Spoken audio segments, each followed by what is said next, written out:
You ready? Born ready. Are you ready? All right. Good to see you, sir. So, welcome to the Presidential Central Podcast, a platform dedicated to engaging in meaningful conversations with individuals from various walks of life. Here, we explore valuable insights on life challenges and the transformative stories that has helped shape their journeys. Remember, it's nothing political, but everything spiritual. Today's discussion focuses on the profound significance of discovering and fulfilling one's purpose in life. While each individual is unique with distinct goals and aspirations, the concept of purpose serves as a unifying element that gives direction and meaning to our journey, effectively implementing it and navigating the inevitable challenges encountered along the way. Joining me today is Tucker Fortson, a talented tennis player, a talented, exceptional tennis coach, and also one of my good friends for 5 years. 5 years and counting. And he's been just a positive inspiration, and I just love this guy. So, introduce yourself, Tucker. Tell us a little bit about yourself. Yeah, thanks for having me. My name is Tucker Fortson. Where should I just begin with? He's also a voice actor. Yep, voice acting. A little bit about me. I'm from Colorado. Grew up in a small town called Grand Junction, and moved out to LA about 6 years ago to pursue the voice acting stuff. And along the way, just kind of picked up tennis coaching, and I've been involved in tennis for pretty much my entire life. I started playing when I was 7. Played all throughout high school and played on the club team at my college at Colorado State, and just kind of have been involved in the coaching world for the better part of about 11 years now, which is crazy. And then I work full-time over at Pepperdine University now as a director of a 10-court facility on campus that has to do with a bunch of programming around tennis and pickleball pretty much every single day, and it really engages the community and just brings people closer to the university through sport and through the use of the facilities and everything. And it's great. It's a great gig, and got a chance to work with you over at good old Crossroads. So that was great. Very, very grateful to have met you through there. And that's a little bit about me. Thanks for having me on the show today. Yeah, so we'll get into the questions that I have for Tucker, but at some point I am going to ask him to share the story of how we met. It's an interesting story. So, so our first question is, how would you define purpose, Tucker? How would I define purpose? Man, that's a great question. This is the thing, right? Like, this is the path that I feel is right for me. This is the calling that I have, and following that. I would say that's purpose. Can someone have multiple purposes through different stages of life, or is purpose a singular, overarching goal? Man, I think it kind of varies for everybody. I think personally, somebody could have many purposes. I mean, look at you, for example. You're one of the hardest working guys I've ever met, and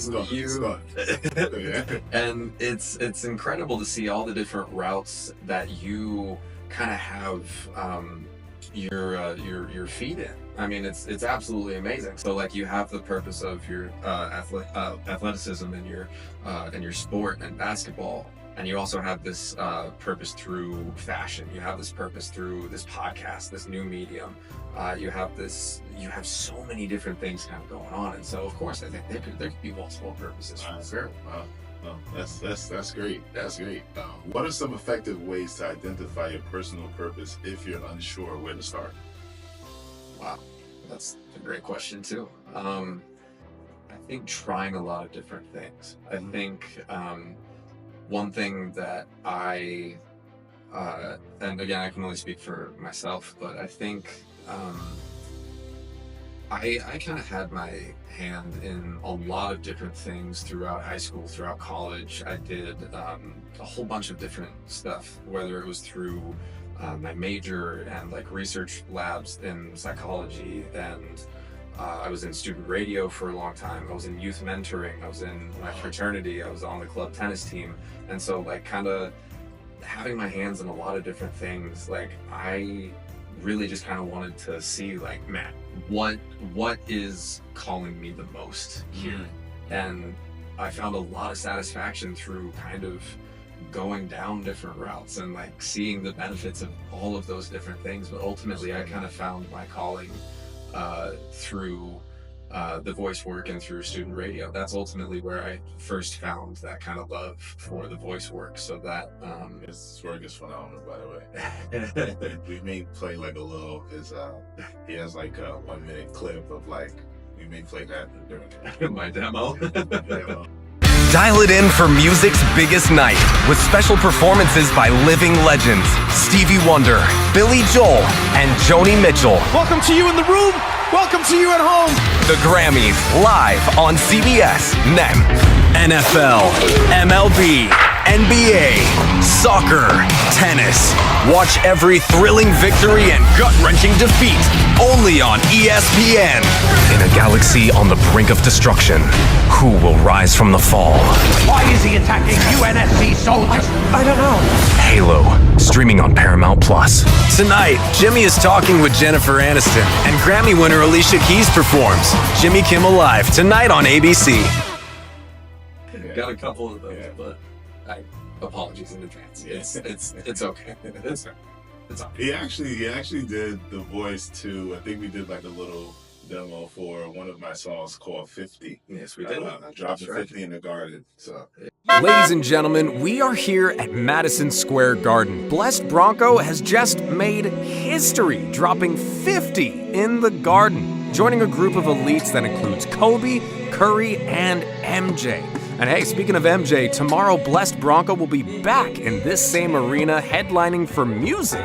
2 shows sold out. Michael Jordan on the court, Michael Jackson off the court. That's a 2-in-1 combo. I repeat, a 2-in-1 MJ combo. Oh my Jesus! No pun intended. They were shouting, I got the mustard to move a mountain. Yes, we yeah, did. that was his voice on there. That's right. Yeah, I remember that. Yeah, so that's what I would just say. Like, if somebody's kind of struggling to find that calling, I would just say get out there and just try a whole bunch of different things, right? It's kind of like test driving a car. Like, you don't quite know. Like, just looking at a car on the lot, you might think, yeah, that's a good looking car, but you might take it on the road. Maybe it's not the best fit. Anything kind of like that, and It's pretty cool. yeah, and along the way, you might find something that Brings that satisfaction. Yeah. And that you never thought about, like at first too. Like I never thought I would get, this calling and this like drive to pursue voice work and all that. So, but I never knew it until I tried it. So, how does self-awareness play a role in discovering one's purpose?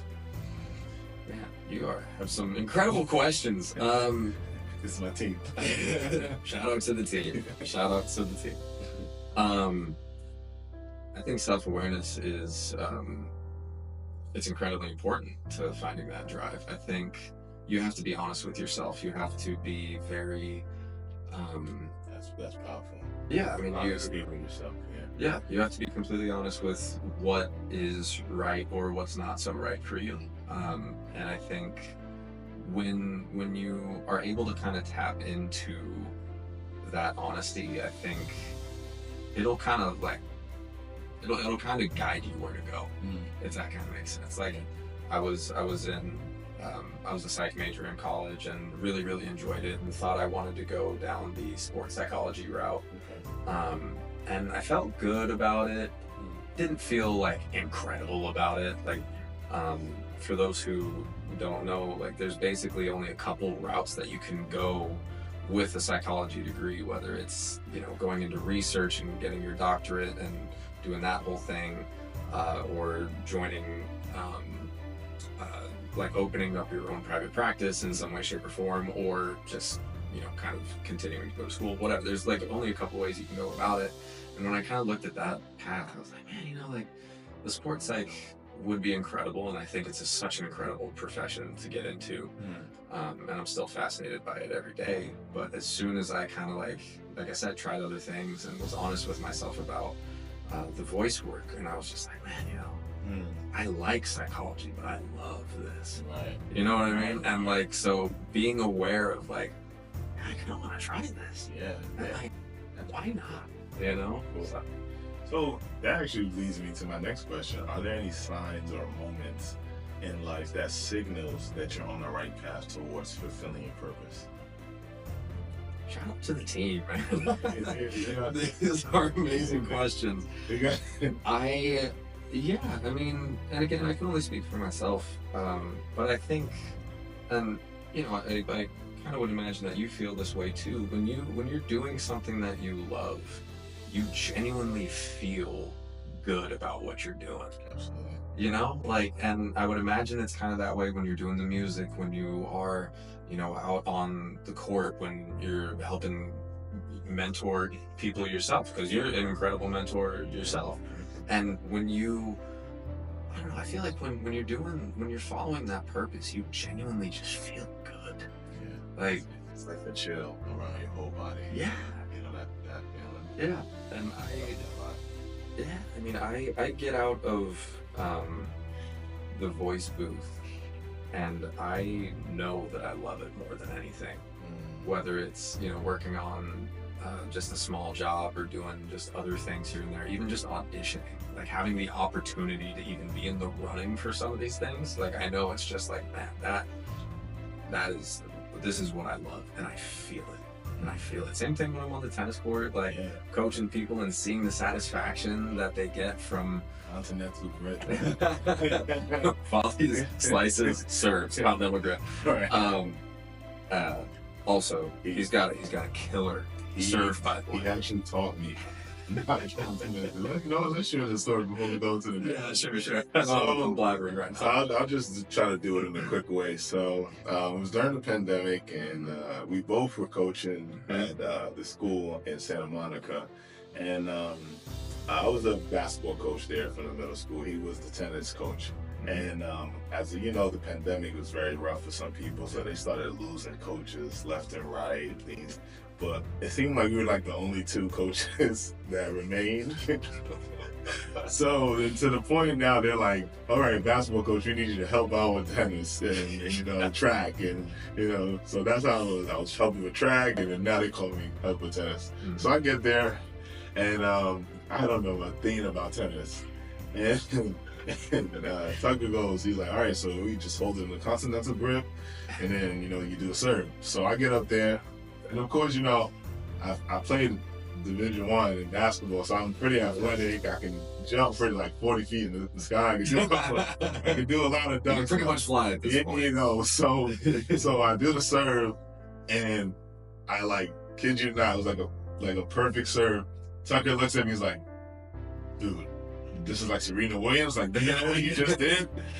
And I'm like, what did I just do? Like, but and of course the second serve goes over the fence. Yeah, it was like, what's from your side? So I just want to add to that, because I don't know, those who play tennis get this, and those who have tried to play tennis also get this too. But the serve is the hardest thing to learn in tennis. It is the hardest thing to learn in tennis, and I would argue it's one of the hardest things to learn in sport, across any sport in general, because there's so many moving parts to it, and that's why the pros still mess up all the time too, right? And so for Blessed to come out and like first try just nail a serve down the tee going like 100 miles an hour. And it was in the lines. And it was good. It's not like it wasn't out the lines. No, it was it. And it was the first time he tried it, and I was just like, all right, great. I'll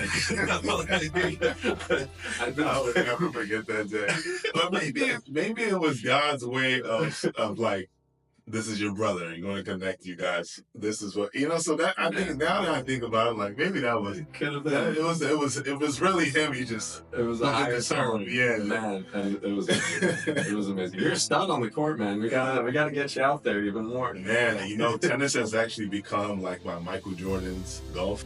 Okay. So I always, Tucker would tell you, I'm always asking him, like, when can I come to Malibu? Mm-hmm. And we do a couple of, like, Nike tennis camps for the kids. I love helping him out there at Pepperdine, so it's pretty cool and a great experience. Honestly, I wouldn't trade it for anything. Well, we're lucky to have you, man. So what role does passions and interests play in aligning with one's purpose? Oh, man, I mean, it's every part of it, I think, anyway. I mean, you got to find... I think purpose and passion can almost be synonymous, you know? Okay. Like, if you are super passionate about something, you can find purpose from it, I think. So I think, that's just what I would say to that. I mean, it's, if you're following something that you're not passionate about, are you really serving your purpose, I guess? If that kind of makes sense. Yeah.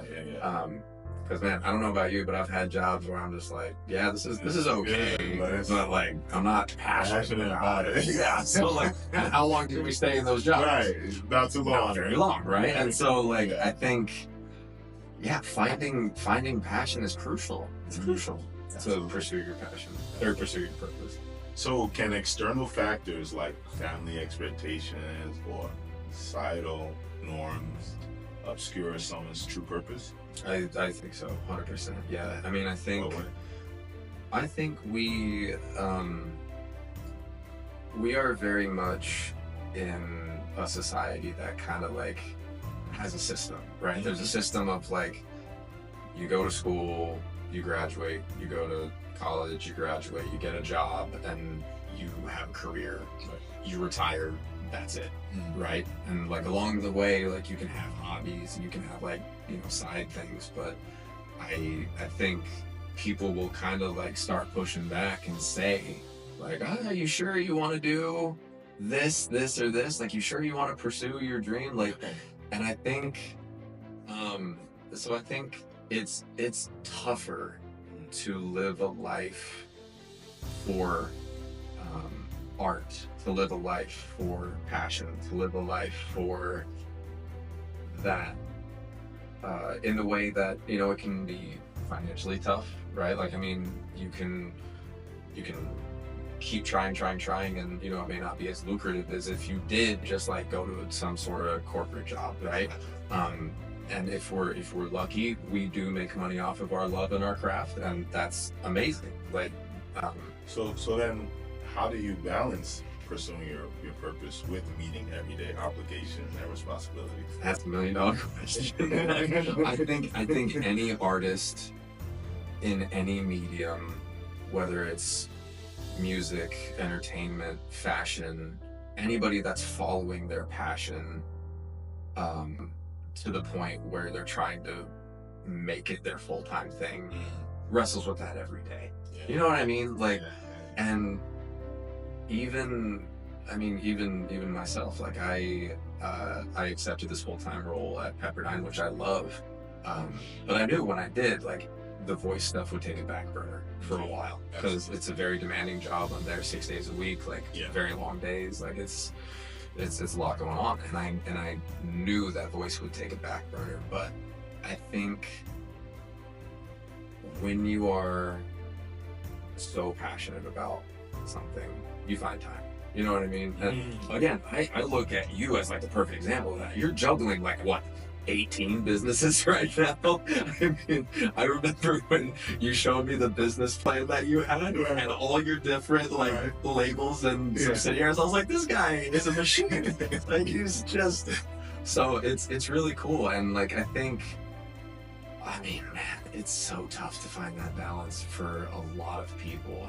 But it is like, if you love something, I think you find a way to do it. And I don't know, do you kind of feel that way with all the stuff that you have going on? Yeah, I think for me, I go,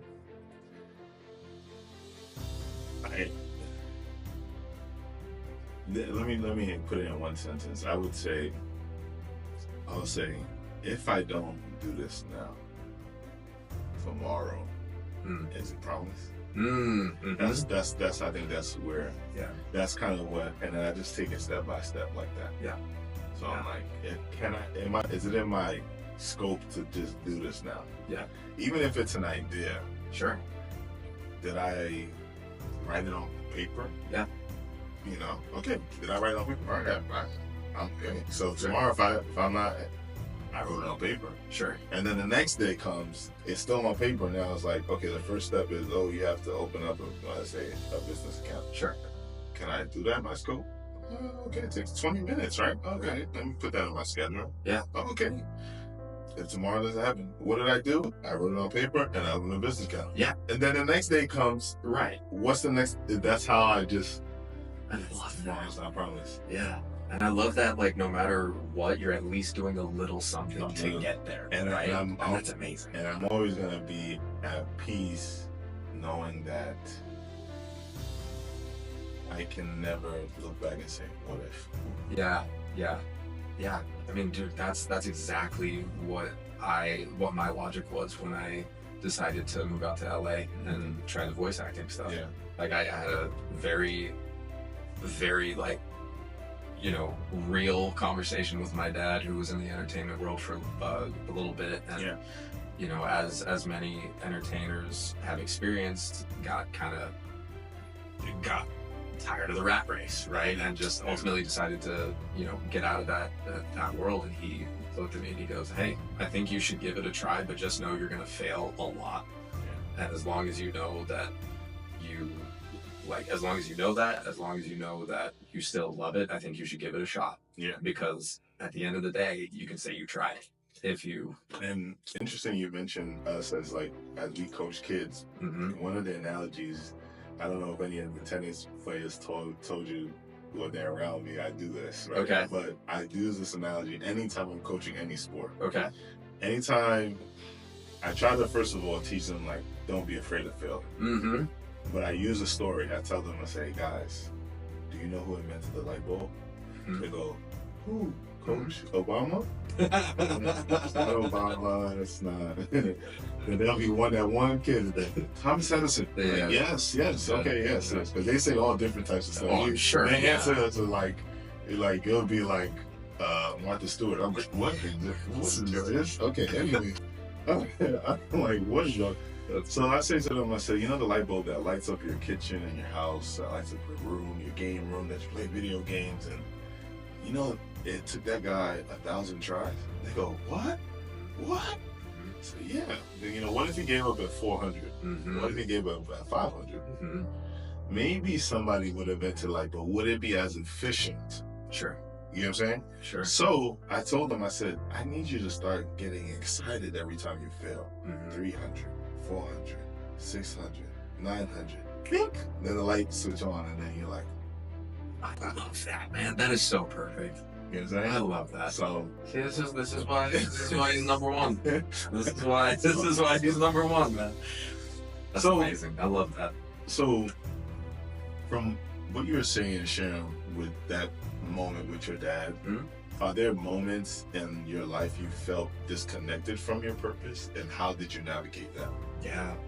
I mean, of course, I think there are gonna be times where, you know, you will face like challenges like failure, right? Like, I mean, it takes a lot to like get comfortable with failure, because I mean, nobody likes to fail, right? Nobody likes that. Like it sucks. It really does. But you kind of have to embrace the suck, you know, like Embrace the suck. Yeah. And that's funny. Our last guest actually used that term. Did it really? Literally. Amazing. Bravo. Yeah. So I think some obstacles that could get in the way, I mean, are, you know, the societal pressure of, you know, like people saying like, I mean, people just kind of like, I mean, not necessarily like getting you down about it, but there could be people that are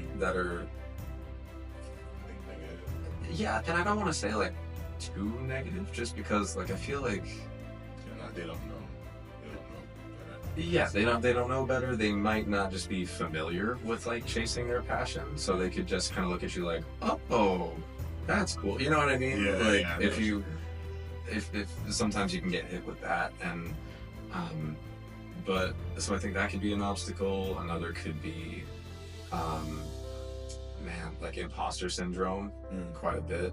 That's one thing I think a lot of people, when they hit a certain threshold of, whatever you kind of define as success, like I think there may be a point in time where people can be like, am I good here? Like, I don't know if I'm actually like good here. Like in the tennis coaching realm, like I think one example of that is, I'm working at a university that has incredible top D1 level tennis programs, and I am, I'm not coaching the teams, but I am working with the other coaches in the same ways, and like these guys know the game inside and out, like live and breathe this thing, sleep everything, right? They dedicated so much to this, and I'm just kind of on the side like, hey guys, like, and I'm helping where I can and providing where I can, but there's times where I'm like in the room with these just incredible titans of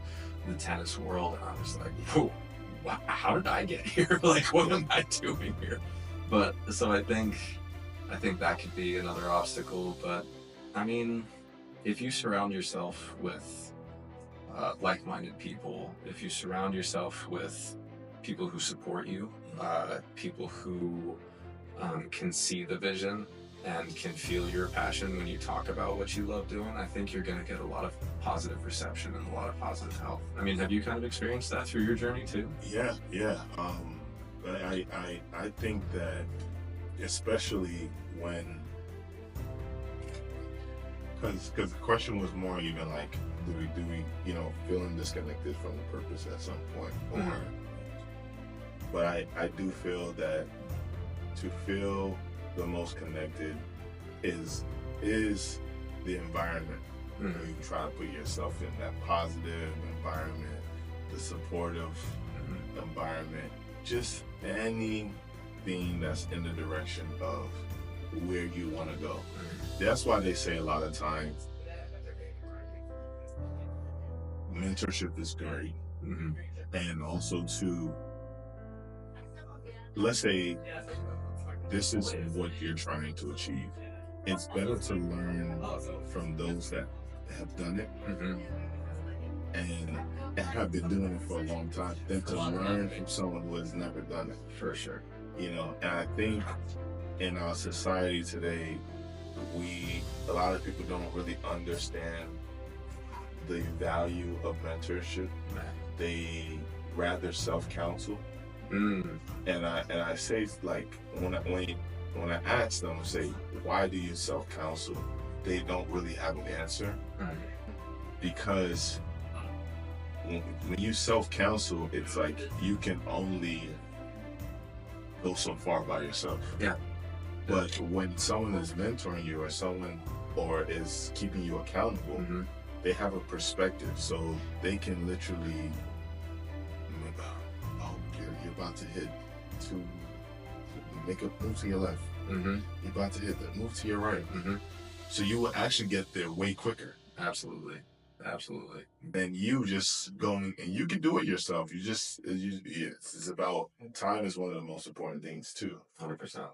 So with a mentor, literally you can get someplace in 2, 3 years, 5 years without somebody who's keeping you accountable. There is no, not saying there's people that have not done it, but I don't think there's one. Actually, let me change my statement. I know there's no one who is the greatest in their field that does not have a coach. 100%. Michael Jordan have Phil Jackson. Yeah. Serena Williams have a coach. So many coaches. So I don't know. It's just. Anyways, let's take a little quick commercial ad break. We have.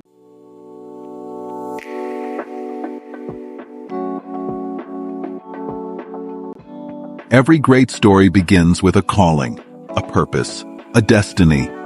At Branco brand, we've never been just about fashion. We've been about purpose, clothing champions, building communities, and walking alongside those who dare to dream. Through our journey, we've witnessed something beautiful. Clothing isn't just fabric.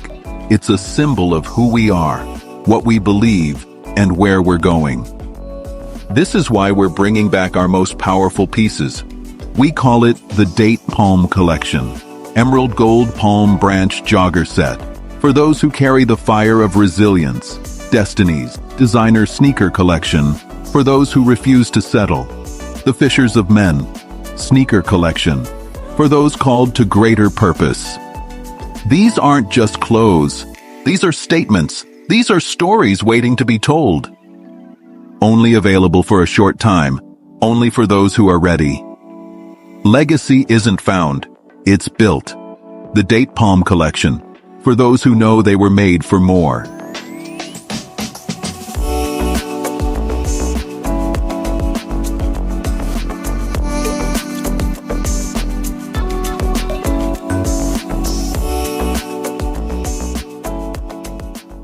The Branco brand here, who Tucker is also a huge supporter of, and we really appreciate him. But yeah, make sure you get yourself a Havela box. It's men's luxury boutique and a high-end jogger sets. It comes crafted in these amazing green leather and gold boxes, the same way how Tiffany & Co. is known for their baby blue box. We're known for our leather green and gold box. So Branco brand came not to be served but to serve. Make sure you visit www.brancobrand.com and get yourself one, or for your partner, or for your father, or for your grandfather. All right, let's get back to the show. Highly recommend that stuff, by the way. Highly recommend. Yes. And so what are some practical steps can someone take to align their actions with the identified purpose? Oh man. I think smart goal setting is really, really, really important. I think, and this kind of goes into what you were talking about just earlier, like just do you have the bandwidth to do at least something, right? And I think getting at least some sort of a plan, setting some sort of goals, and then just kind of like making a point to stick to that plan and stick to those goals, I think it's just crucial, man. And it can start very small. I know, you know, when people are following their passions, it can seem very daunting, and it can seem very like, man, where do I even begin? Like, how do I even get started? And so I think having a plan and kind of doing your research and thinking and like seeing what people have done prior to get where they are, and this comes into the mentorship aspect too, just like asking. Like one thing, when I knew I wanted to get into voice and like pursue it, I actually was in my senior year over at Colorado State, and I found this concept of the voice work through my radio, like the student radio. Like the station manager, she came to me and she said, you know, you can make a living out of this, right? Really? Oh my gosh. And I added a minor in film studies, and I stayed an extra semester. So I was just so I could learn it. And for my thesis for my minor, I reached out to some very well-known voice actors and their agents and just kind of said, hey, I would love to pick their brain about like what they did, and just like I would love to just learn. And I had some incredible conversations with just such amazing, talented people, and even voice agents, and you know, what do they look for in bringing in new talent, and you know, the voice actors and actresses that I got to talk to, like what steps did they take to ultimately succeed. And so I think just absorbing all of that knowledge, setting out a game plan, and then trying to execute it the best you can. I know that's a very long-winded answer to that. No, that was brilliant, because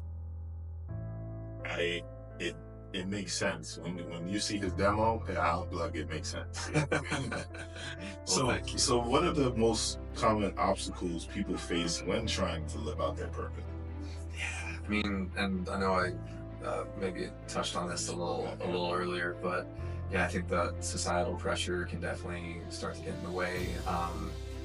I think sometimes, unfortunately, family can kind of get in the way of that too. I think a lot of a lot of parents or guardians can get a little too wrapped up in their own idea of what their kids should be doing, right? Or like, a plan that they should have. And so I think when somebody tries to pursue their passion, I feel like some families may not be, unfortunately, accepting of that. Yeah.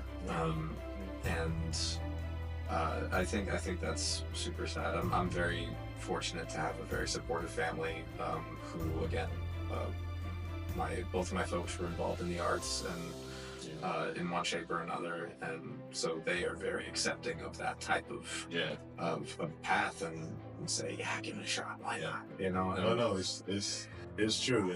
It's interesting. Mine is like, I have like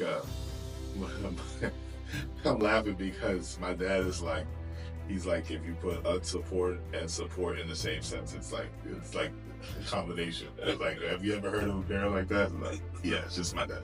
Yeah. So my dad is like not really supportive of basketball, but if it's like soccer, he's come on. Come on. And he's supportive of my music, because he likes music. So he's really like, he's picking and choosing. He makes it choose.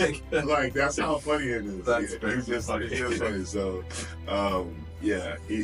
that's just, it's very important. It's very important. Because you start to see the difference of like, and it's not that my dad doesn't really want to support basketball, he grew up, he's Nigerian, so he grew up on soccer. So he never even heard of basketball. That makes a little bit more sense. You know what I'm saying? So you start to kind of like reason with him, okay.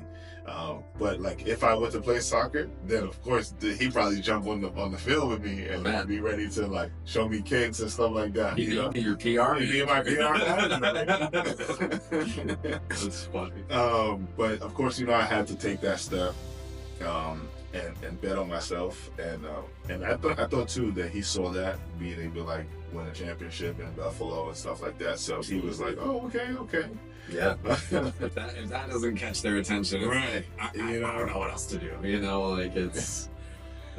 So now that we're on this topic, like, how does fear and self-doubt impact someone's ability to fulfill their purpose, and how can they be overcome?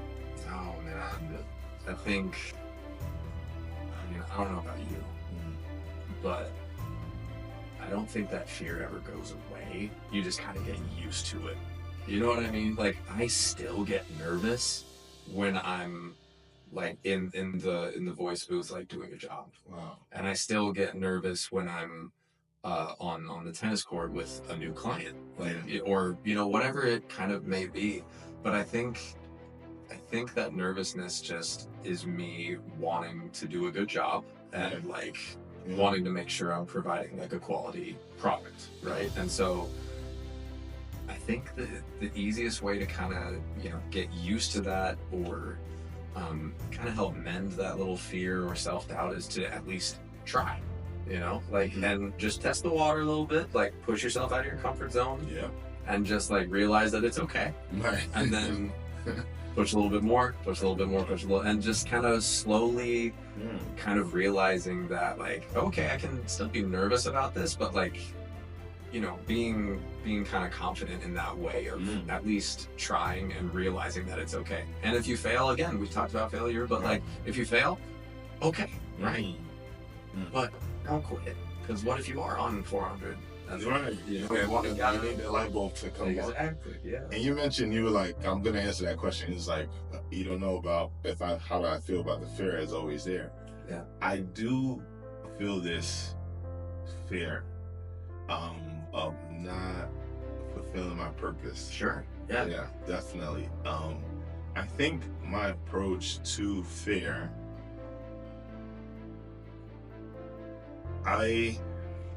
Let me word this. I think I notice, like specifically in basketball, I noticed, like, let's say if I'm gonna go to like UCLA runs, private runs, and I know like LeBron, Kevin Durant, Steph Curry, they're gonna be there, and I may be playing against them or something like that. Man. So there is a fear. It's like a fear of like like how you said it in a way, like you don't want to stink it up. Mm-hmm. But I know sometimes that fear comes from like maybe my preparation. Sure. Oh yeah. Yeah. So like if I feel like, oh man, I know this week I was normally supposed to shoot like 500 shots. I only did 2 days of that. Mm-hmm. Then I feel like I'm gonna be a little like self-doubt and stuff like that. So what I try to do is like I just try to get into like a consistent routine, like 500 no matter what every day. You know, I mean, right now I'm recovering from my Achilles, but like on a normal day, I would just do. This is what you do every day, good or bad, whether you're gonna play or you're not gonna play. You do this. So then now I kind of, when I'm there, it's like, oh, it's just muscle memory. It doesn't feel like something I'm normal. I might even say, come on, Curry, Steph, let's go. Yeah. Like, I love that. Like it generally feels. I've noticed a difference when I do that preparation, because I notice it's like, well, he's an expert. I know because he practiced 1,000 times. But I've also practiced this 1,000 times. So you can't tell me that I can't make one more. For sure. You get what I'm saying? 100%. That's how it feels. So it's like, yeah. So, and I think that, you know, when you have that preparation, like even though you might feel a little nervous, like going into whatever situation, but that confidence that you've built from that preparation can now take the driver's seat. Like you can acknowledge that the nervousness and the fear is there, but that confidence and that trust in your ability, because of that preparation, the work that you put in and everything that you did, can take the driver's seat, and you can ultimately succeed. So, man, I love that. It's so good. It's so good. And then the second part of that layer of that question, self-doubt. Now, to be quite honest, like there are self-doubt, and I think it kind of ties into that preparation, but I'm talking about more of the self-doubt. Like, for example, let's say you're in the business world, right? And you're like, you want this to happen this way, but it's not really like your self-doubt may come from just a lack of information. You know what I'm saying? Yeah. And that's when I think it's like, all right, give yourself a little bit of grace, because you're putting the effort to learn, and you have to be patient that some things are not overnight, and some things take time. So like you may want to open up a storefront now and open it, but it's literally, it takes time. So so what I'm basically trying to get at is don't self-doubt. If you know you gave all your effort, if you know you did the preparation of like, this is what I did daily, and the results are not there, don't self-doubt, because that's just saying it takes time. Yeah. Right there with you. Yeah. Right there with you. So how do you maintain focus on your purpose when life throws you unexpected challenges your way? Yeah, that's the great question. Shout out to the team. Shout out to the team. A+ today, guys. And every day, I'm sure. I think kind of what we were touching on earlier a little bit. I think, you know, you'd kind of mentioned the just like at least one little thing towards the goal, and I think, or the purpose. And I think, you know, what I kind of mentioned about like having your goal set out, setting a plan every day, right? Whatever is kind of within your bandwidth to do that day, trying to do at least a little something, right? I think that kind of helps you maintain focus. I kind of mentioned you know, laying out your goals and kind of like sticking to a little bit of a plan. And I think, you know, if you kind of lay out very specific goals and like do those one little thing to at least take a little step forward every day, that'll kind of help you maintain focus. Have any examples of like? Yeah, I mean, so I think back to the voice thing, right? I think an example of that, one thing I try to do every day is my agent will send me anywhere between like 1 to 5 jobs a day, which is incredible, right? That's really good. And to audition for. Oh, shout out to BAC Talent. He's the man. But those are all things to audition for, right? So I make it a point to at least, even though I might be working a 12-hour day over at Pepperdine, right? I make it a point to at least like look at the auditions that are in my inbox every single day and like look at when they're due and then try to think, oh, okay, I can knock out, if I spend an hour recording these tonight and then like an hour recording those tomorrow, whatever it may be, like at least trying to get the auditions in. Or, you know, maybe it's something a little bit less substantial than that, because ultimately like auditioning is like the goal, right? Like that is the ultimate like thing. Do you miss auditions sometimes too? Oh, all the time. Yeah. Because there may be days where, you know, I work like a 12-hour day and then I might have plans that night. And then like in the voice industry, it's very, very fast. So there are jobs that will get into your inbox that are due in 3 hours, right? And like realistically, like that's sometimes just not possible, right? And so in a sense, realistically, we don't always get to make the goals that we set out that day. For sure. But that brings me to my next question. Yeah. How can failure and setbacks play a positive role in the pursuit of purpose? If so, how? Well, of course they can. I think, I mean, we were kind of talking about this too, where failure is necessary, right? Like failure, even though it sucks, you have to embrace the suck. And like, you know, there's even a time recently where I got in the booth to audition for this job that I was like, yeah, you know, like it might not be the best fit, but I'm gonna give it a go anyway. And then while I was editing the audio later to like before send it in, I was like, wow, this is garbage. Like I did such a bad job on this. And I ultimately didn't take that as like too much of a setback, but I just kind of took notes and I was just kind of like, oh, okay, like what can I do next time that's a little better, right? And so like there's a line from one of my favorite rappers that says, you never lose, you only win and learn. Exactly. Right. And that's a very good one. To use that too. Oh, nice. Okay, so there you go. I mean, it's I never lost, only learn. Exactly. Yeah. And so like I think if you get into that mindset, it can really, really help you.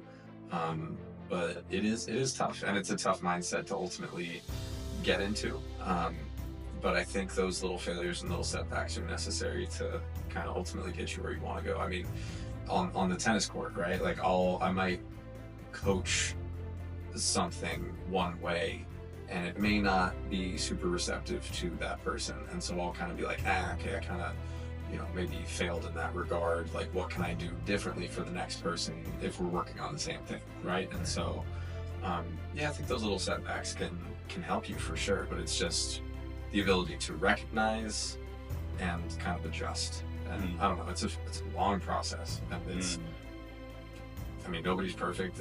It takes a lot of failure, right? Like, I mean, failure is just part of it, I guess. Yeah. So what advice would you give to someone who feels like they lost that sense of purpose? Yeah, I think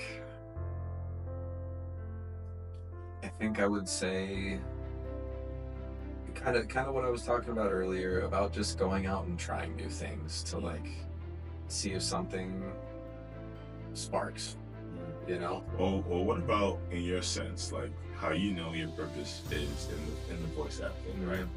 But what if they know that their purpose is in gardening or baking cakes? Yeah. But they took on a job and they know they're not doing it. Like, how would you, like what advice? They feel like they lost their sense. Like, they're never getting it back. Like they chose this and they're not doing what you're doing. Like, in 1 hour, they've just been lost in there. 9 to 5. Like, what advice would you give to them?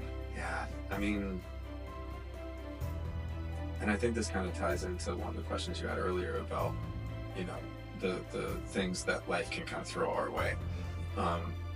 We can't control the chaos around us, but we can control how we deal with it. And so I think even though for some people it's incredibly difficult, right? They might be, you know, they have their like 9 to 5 super demanding job. They come home and maybe they got a family, right? And then after that, they got to deal with everything that comes with. Maybe the kids have sports, maybe they have performances, maybe there's just like not a lot of time for you to kind of pursue like the gardening or the cooking or the baking, whatever that may be. But I think, and you know, I'm guilty of that too. There are days where I get home and I'm tapped. I'm like, today may not be a day where you get to do that. But I think it's important to at least always kind of keep that passion in mind. Like, at least maybe next time you're at the store, you buy a new baking book to find that inspiration. Like, if you are a baker, like, man, you know, what new recipes might be fun to try next time I do have time, right? Because there will come a time, it may not be right in this moment, but there might come a time where you have a little bit more time, whether it is just an hour, to flip through those pages and try to see if that spark is still there. I don't know. That's great advice. So, you know, I feel like for the people who are listening, if any of our listeners feel like that, I mean, you know, send us your questions and, you know, we can have them answered. But I don't know. I feel like from what you said, it almost touches my heart, like in a deep way, because I'm like, where you have to be to kind of like give that up, you know, that what you're passionate about. Yeah. I don't want to go to the drastic extreme, like, do they feel dead inside and not alive? But it almost has that, like, how can you reignite that? You know, and it doesn't have to be like how we talked about. It doesn't have to be like, okay, yeah, you want the intention of doing your full-time art and being able to have the financial and it just, but like, say if you're not able to at the moment, at least, you know, your passion should be able to 1 hour a day, you know, something. But for nothing, that's, I don't know. Okay, I feel like for me, I feel like it breaks my heart more than it breaks them to not see them be at their full potential and living with a real smile. Yeah, that's what that feels like to me. Like, and I think it's also important to, you know, kind of recognize that, you know, we are very lucky that we have the opportunity to pursue our passions in the first place. Like, you know, there may be some people out there that, you know, maybe their purpose was like pursuing their you know, their passion, but, you know, other things come along, life happens, and I think purpose can also be fluid. You know, maybe you know, you just had a kiddo, you know, and now maybe your purpose has, at least in some ways, has shifted from, okay, well, the time I used to spend maybe on this, like, that's going to my son now. Yeah, and absolutely. you know, that's super important. Absolutely. You know, so I think purpose can kind of be fluid in that realm, where it doesn't just have to be the one thing, kind of like what we talked about, like how you kind of have your hands in so many different things. And I think, you know, just from what I've seen, family is another one of those very important things for you. And Absolutely. You know, your kiddo's gonna feel that, man, already. I mean, you guys do such a killer job at parenting already, man. So it's cool to see. So how do relationships, whether personal or professional, influence the journey towards fulfilling purpose? I am a firm believer in the power of networking and building relationships. I think it's incredibly vital, and it's I think it's one of the most important things you can do. I think building your skill set in whatever you are passionate about, and building the connections to kind of like help you out in certain ways to get there too, can just be so beneficial. I mean, it's being able to provide the correct skill set in the right moment right? Like, and sometimes other people can provide you that moment. They won't, like, I don't know. So let's just, okay, sorry. Going on a different, like a couple different things here, but I'm trying to like verbalize this to sound coherent. I think the connections can open the door for you, but the skill set you have in that time and place can get you through the door. Does that kind of make sense? No, like, that's the way you put that was perfect. Okay. Perfect. Because like, I don't know, like for instance, like when I originally got connected to this tennis camp that we've worked together, right? It was because of a connection that I got the interview, right? But if I wasn't qualified and if I didn't have the skill set to ultimately, you know, make it past that first step, then it, you know, wouldn't have mattered. But the fact that I had the connection in the first place really, really helped, right? And so I think, and that can be so useful. Like I love being like somebody that like has a person for everything. Like, oh, you need a home repair? Dude, I got you. Like I know this guy. Or like I met this other person like that can help you with this. Oh, you need like a financial guy? Oh, I got you like this. You know, it's kind of cool to not only have those connections for yourself, but then you're helping those people out, you're helping the other person. And so yeah, that's what I would say. I think just the connections that or the relationships that you build along the way can be just so beneficial. And yeah, I don't know if all that made sense. Made complete sense. Okay. Because the relationships is coming with us to the grave. None of the material things that actually come with us to the grave. As great as our jogger sets are, as great as our shoes are at Branco brand, it's not coming with us to the grave. The relationship with my brother here is what's going to come with us to the grave. So absolutely, make sure you guys cherish your relationships and hold them there and always serving. That's a big thing. And that's crazy. That's the slogan of Branco brand. Came not to be served, but to serve. Yes, 100%. Be a servant leader. Be a leader in serving. Yeah. So, 100%. Wow, it actually leads into the...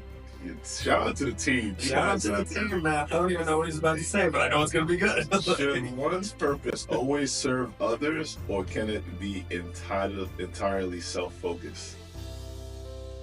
Ooh. I think the perfect blend is a little bit of both. I think... Talk to us. Tell us more. I think a life of service and helping people and being able to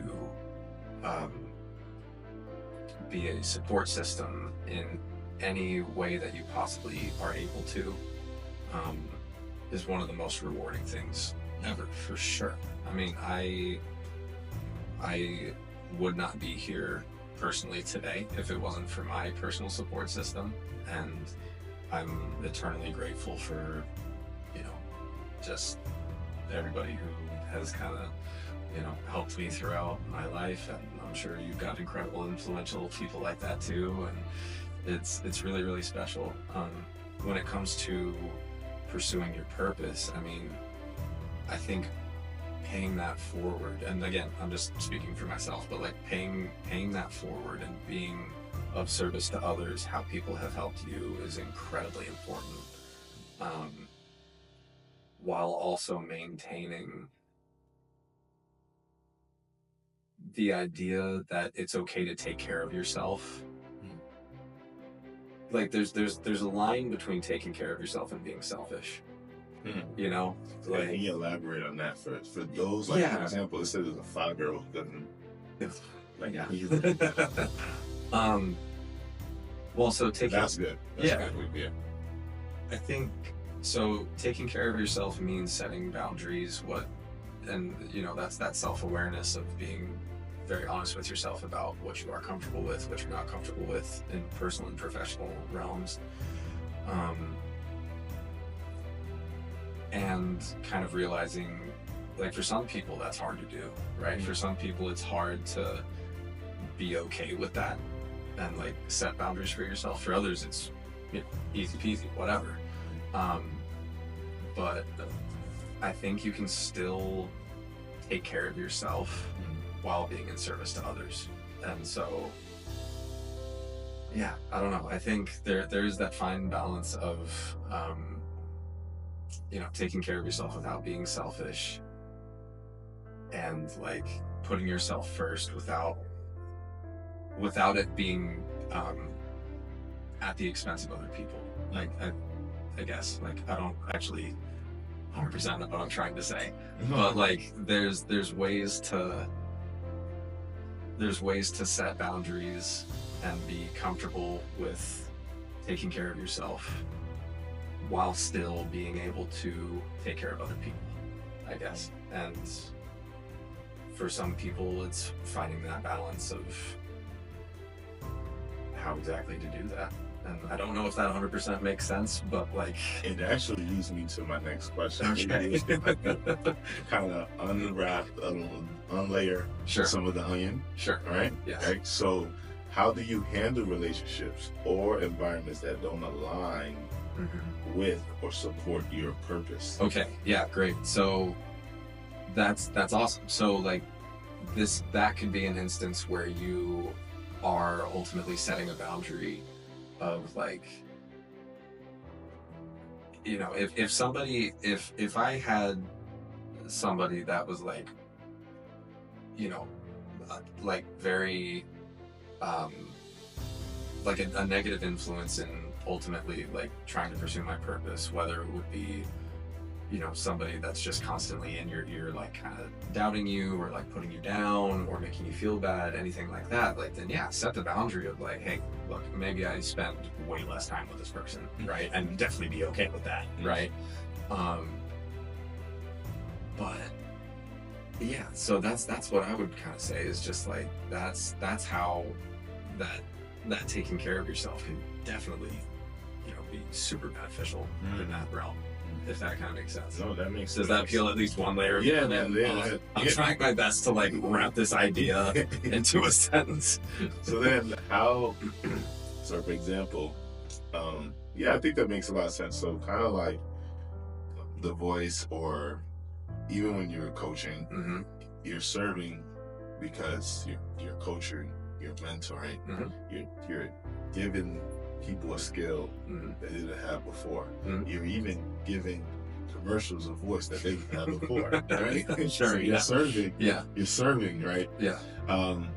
And I like how you share that taking care of yourself is important and knowing how to set healthy boundaries. And I think that's very important, for relationships, professionalism, even yourself. I don't think we touched on that. Just even yourself. Sometimes, as we talked about self-doubt and fear, some of these things come from, like you said, preparation. But that could be because we may tell ourselves, "Oh, we said this, or we expected to do this in 3 months," and subconsciously, because we don't believe ourselves, it comes out physically. I think we were talking about the idea of healthy boundaries and just setting those as far as like the relationships in your life that may not necessarily agree or like just try to put you down in any way, shape, or form. Like just trying to set healthy boundaries around that. The environment can be a little bit more tricky. Obviously some people have a job that might not be the best environment for them, but they may not have a choice, right? Like they may not have the opportunity to go somewhere else or like try to find another job or whatever that kind of may be. And so I think a lot of it could just be doing the best with what you're given, doing the best with what you kind of have. And for some people that can be a little bit tougher, for sure. But I think as long as you try your best with what you're given, I think that's all you can ask for, I know you mentioned, we were talking about, me, my wife, having a son and things sometimes changing, but my question is, can one's purpose evolve over time, or does it remain constant throughout life? Yeah, so I think, we kind of touched on how I feel like purpose can be very fluid. And, I think the purpose that you have for your career can be its own purpose, right? But then the purpose that you have in your personal lives can be, very different too. Like, your purpose is now like, it was serving your wife, right? And now it's serving your wife and your son, right? Exactly. And so like it can be fluid, it can change. I think I'm so glad you said it in that order. Yeah. Serving wife. And it's, yeah. Like, and it can change. So I think it's still serving wife. Yes. And so, I think it can change for sure. And who knows? Like, I may wake up one day and be like, I pursued my purpose of the voice work to the best of my ability, and now I want to try something else. My dad has tried like 10 different careers throughout his life, and each of them I think has served its own purpose in a way. He's followed his different passions and his different callings, his different purposes, and they've all been rewarding in their own way. And so, exactly. It's kind of like planting that seed, and it just brings you that fruit. Exactly. It is fulfilling. Like, even just little things that, whatever your that interest is, I resonate with that, because it can be as something as I'll use myself as an example. I was like, hey, I had this song that I was writing, and it was like inspired by like, oh, I want to do karate. I'm like, but like, how do I make this music video if I'm not like, I did karate when I was younger, but I was like, but what if I'm not actively doing karate? Like, I won't feel or know the nuances. So, okay, let me just do a karate class. Yeah. And out of that, it was like being able to be a student again. Yeah. Being able to learn nuances of movements, and it's like an art, and you're like, wow, this was way more fulfilling than I even anticipated, because I tried something new. As Tucker was saying, like, Exactly. I just went and tried, and then it went from that class to now I'm showing up every week, and I have a sensei, Mr. Miyagi.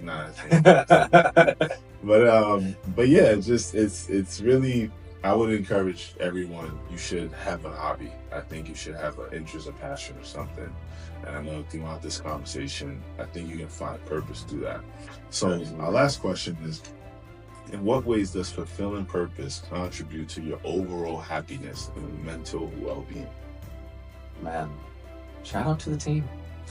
I think, we kind of touched on this a little earlier too. I think when you really are pursuing your passion and you're pursuing that purpose, you're fulfilling that calling that you have, that in itself is going to feel so rewarding, right? And like, when you're doing something that you truly love, you really, really feel it. And so I think, when you feel that, you just feel all around better, and I think it can be